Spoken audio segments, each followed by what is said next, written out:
held here at PAX Prime in Seattle. I'm standing with Hugh Monahan talking about Brigador. Hugh, this is like an isometric tank control shooter with all these mechs and tanks and weapon combinations.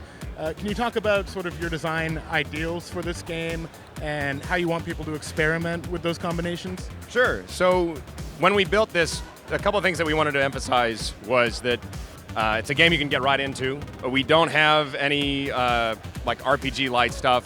If you can play the game well, first level, first vehicle and weapon that you get, you can play through the whole thing. And the other main element that we wanted was to have collateral damage be a major part of the game.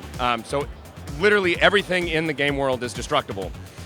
So if you want to be the guy in the heavy mech Kool-Aiding through like major barriers and stuff, or stomping through a warehouse, that is something you can do. From a combat standpoint, we didn't want just sort of point and kill.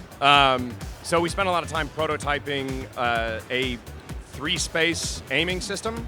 So you can see with the trajectories up there, the red and blue lines, you're actually aiming depth as well as orientation. So you can overshoot or undershoot targets, and it's a much more involved and fine-tuned aiming scheme. Can you talk about the art design and direction and how that all comes together? Everything in the game is sprite-based, and that's kind of what gives it that distinctive visual flavor. But it also means that we were able to produce an enormous amount of art assets in a relatively short period of time with only one guy full-time on art, because instead of having to do, like when you're building 3D models, you have to worry about topology and like polygons and everything. For us, we were able to kit bash these models and not actually have to worry about a lot of these technical elements of it, and you just bake it down into sprites.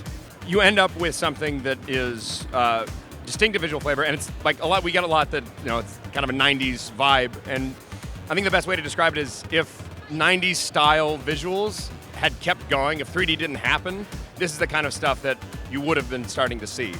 But yeah, so it allowed us to do a lot more freedom in terms of how we rendered out a lot of the art assets, and building out this large visual world that's like very dense. Like all these like little, like we have stop signs and speed signs and everything. So it's a very dense, visually rich world that we're able to produce. Yeah, there's something just sort of inherently fun about having a almost little model world to blow up and destroy. Can you talk a little bit about who we are in the game, what's holding together the progression through these contracts? We have 3 different factions that are all rendered in different styles. And they have their own kind of gameplay elements to them as well. You have a 4th faction, which is the corporation who's trying to regain control of the city, and that's who you are playing as, is that the titular Brigadors are members of each of those 3 factions who sell out. They're taking the contract from the big company to take out the batteries and sabotage everyone else's efforts to control the city in exchange for making it off-world and taking a huge bribe. So that's why we have this kind of sort of callous, like run around and blow stuff up and just get the heck out of there. It's like you're not a saint in this game. At best, it's moral gray area.